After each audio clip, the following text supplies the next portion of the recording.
Haji, to me means seeker of enlightenment. And when I make these earrings, it may seem really kind of mundane to people, or maybe sort of shallow that, I'm just a fashion designer or a jewelry designer.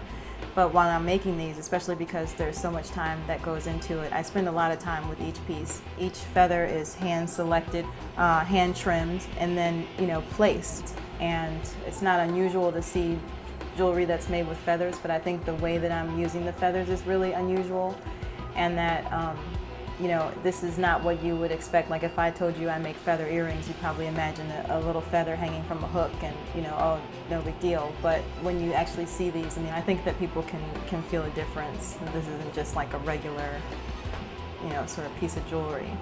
There's only so many pairs of earrings I can make while I'm doing this part-time, and it takes 4 hours to make each pair. So at the same time though, in the fashion industry, sometimes that can work for us because people like to feel like they have something really special and like they're part of an elite class of people who can obtain this thing that everybody's waiting for. So if there's like a waiting list and people have to wait to get it, sometimes that works. So it just depends on how you set that up and the kind of image that you create for the business.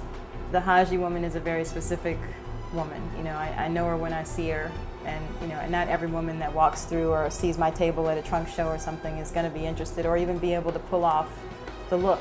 I know a guy whose business is to introduce investors to entrepreneurs with great business plans. So I told him my idea and he thought it was brilliant. And I thought I had a business plan because I had already done one. I did an online business course and they show you how to do a business plan, and there's a template, but that business plan was about 10 pages, and to me it seemed very thorough and great. And this man that I've been speaking with about the business told me that business plan will never do, and he sent me a template for a business plan that was 50 pages. Strange thing, I got an email about the loan day. And I'd never received anything from the Ecenter before. And Edil, when she met me, she said, "That's so strange, you're not on our list. I don't know how you got that email." And I thought, I don't know how I got the email either, but I didn't even know what the Ecenter was.